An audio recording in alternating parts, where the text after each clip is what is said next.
Olá pessoal, tudo bem? Neste vídeo nós vamos fazer a resolução de um exercício de resultado de medição direta utilizando a linguagem de programação R. Então estou utilizando aqui o RStudio, tá bom, para fazer a resolução desse exercício, e nós já resolvemos esse exercício passo a passo à mão. Eu fiz com vocês aí no último vídeo, então eu vou só recordar aqui o enunciado desse exercício. Basicamente o exercício é sobre a medição de diâmetro de um furo em plástico reforçado por fibra de carbono com um micrômetro interno de 3 pontas, tá certo? Então aqui tem algumas informações sobre o enunciado, ou seja, dados para a resolução do exercício. A resolução do micrômetro utilizado é 0,001 milímetro ou de 1 micrômetro. E esse micrômetro tem um certificado de calibração, e desse certificado de calibração nós temos uma correção para esse micrômetro de menos 0,004 milímetros, ou seja, 4 micrômetros. Isso significa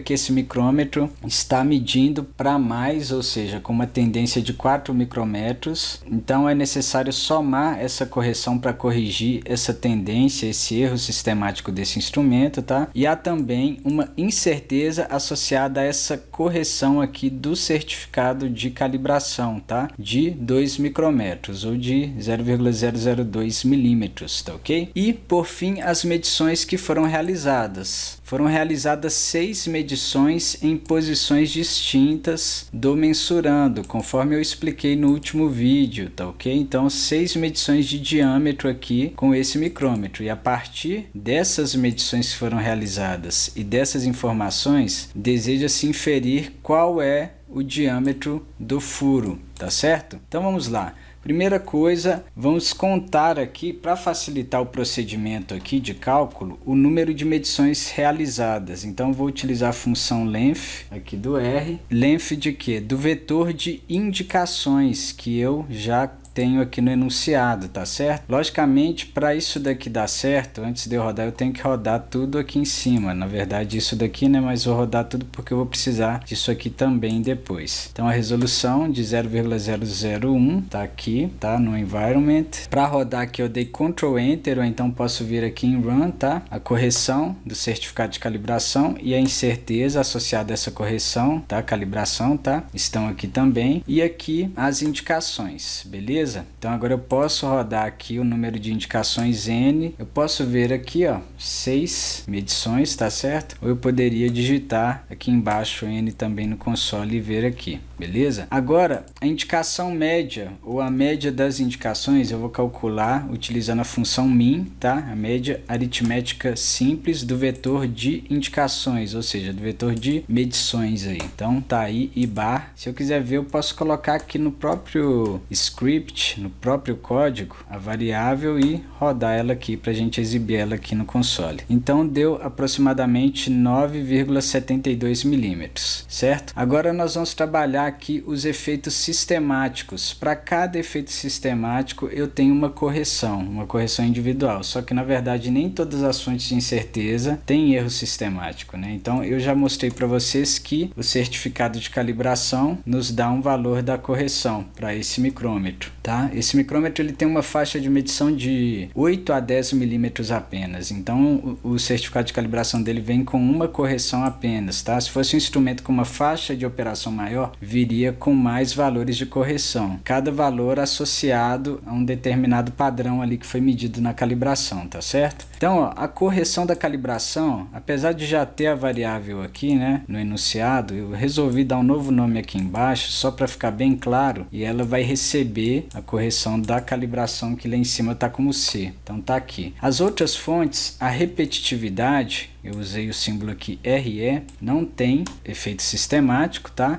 E a resolução do instrumento, que também é uma fonte de incerteza que nós vamos considerar aqui nesse exercício, também não tem efeito sistemático. Então ambas têm correção nula. Lembrando que eu fiz um vídeo teórico sobre resultados de medições diretas e falei sobre essas fontes de incerteza, sobre repetitividade, resolução, calibração, e também fiz esse exercício passo a passo onde eu dei mais detalhes detalhes sobre as fontes de incerteza, tá? Aqui eu estou mostrando uma ferramenta para resolver esse exercício de forma mais rápida e automatizada, que é a linguagem R. E por fim nós podemos calcular aqui a correção combinada, que é a soma das correções individuais. Então, correção combinada é a correção da calibração mais a correção da repetitividade mais a correção da resolução. Logicamente vai dar a própria correção da calibração, tá? Nesse caso sim, mas pode haver outros casos onde você tenha outras fontes de incerteza que tenham erro sistemático, tranquilo? Então, correção combinada tá aqui. Esse resultado nós vamos utilizar no resultado final, porque o resultado base vai ser a média das indicações mais a correção combinada. Agora nós precisamos trabalhar os efeitos aleatórios para trabalhar a segunda parte do resultado da medição, tá certo? Então vamos lá. Primeiro, o que nós temos que fazer é calcular as incertezas individuais, tá? Então vamos calcular a incerteza da repetitividade. A repetitividade é uma fonte de incerteza associada à repetição do procedimento de medição em um curto espaço de tempo. Então você faz medições repetidas do mensurando. Dependendo do mensurando, você vai medir em posições diferentes, por exemplo, no caso do diâmetro, com um micrômetro interno de 3 pontas, diâmetro interno, né, que é o diâmetro do furo, nós vamos trabalhar a medição em posições angulares diferentes, ou seja, girando o micrômetro ali dentro e também em alturas diferentes ali da profundidade do furo. E assim a gente consegue caracterizar bem o mensurando. Então, essas medições foram feitas em posições distintas. E, logicamente, a gente poderia também repetir as medições nas posições determinadas. Então, por exemplo, eu faço 3 vezes em cada posição que eu determinei, tá certo? Então, vamos lá. A incerteza da repetitividade vai ser simplesmente o desvio padrão das medições. Então, SD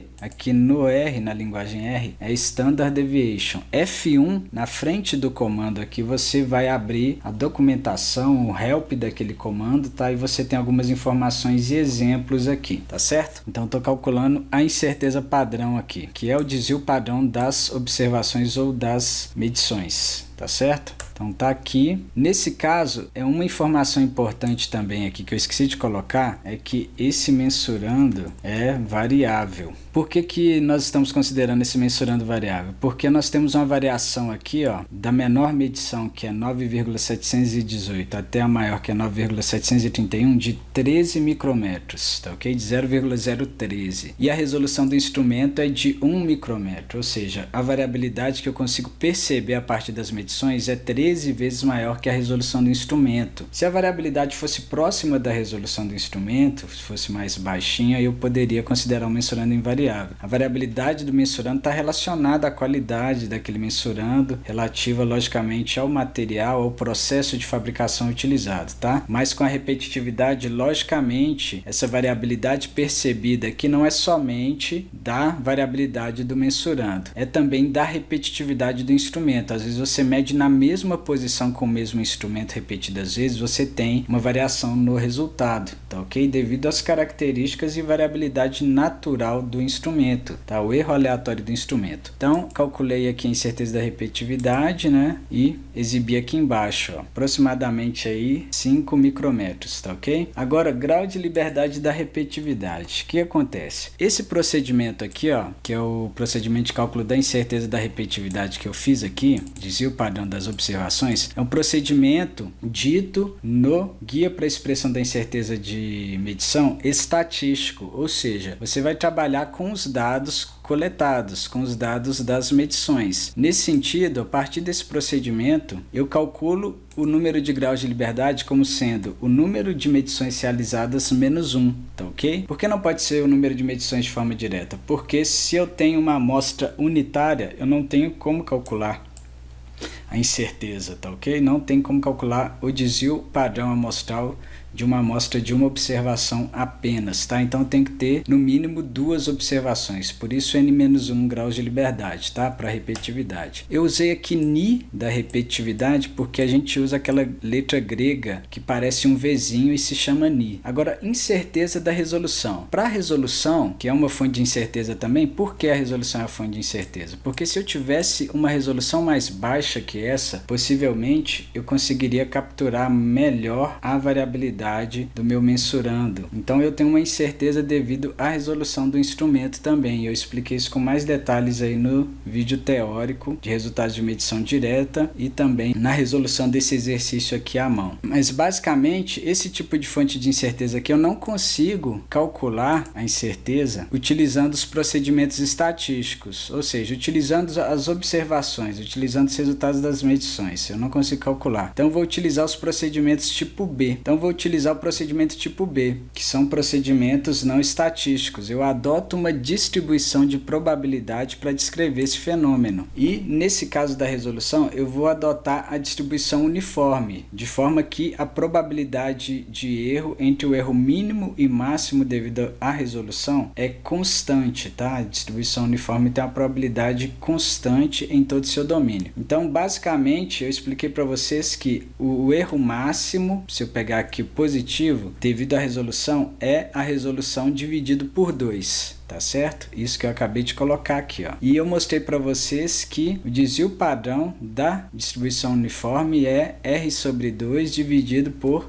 raiz de 3. Esse R sobre 2 lá na distribuição uniforme é metade do domínio da função densidade de probabilidade, tá? E o desvio padrão da distribuição uniforme é metade do domínio da resolução dividido por raiz de 3, tá certo? Então vamos calcular. Tá aqui, ó, 0,000289 milímetros, tá certo? Grau de liberdade da resolução. Como a resolução é uma fonte de incerteza que eu trabalhei aqui considerando procedimentos não estatísticos, eu não tenho dados para calcular o grau de liberdade. Então, se eu adoto uma distribuição a priori, que eu adotei aqui nesse caso a distribuição uniforme, para descrever o erro devido à resolução, eu posso adotar aqui grau de liberdade infinito para a resolução, tá? Isso é o que a gente sempre faz quando a gente trabalha aqui procedimento tipo B. Incerteza da calibração. A incerteza da calibração é a incerteza que vem no relatório de calibração, tá? Que é essa daqui, o maiúsculo, dividido pelo coeficiente t de student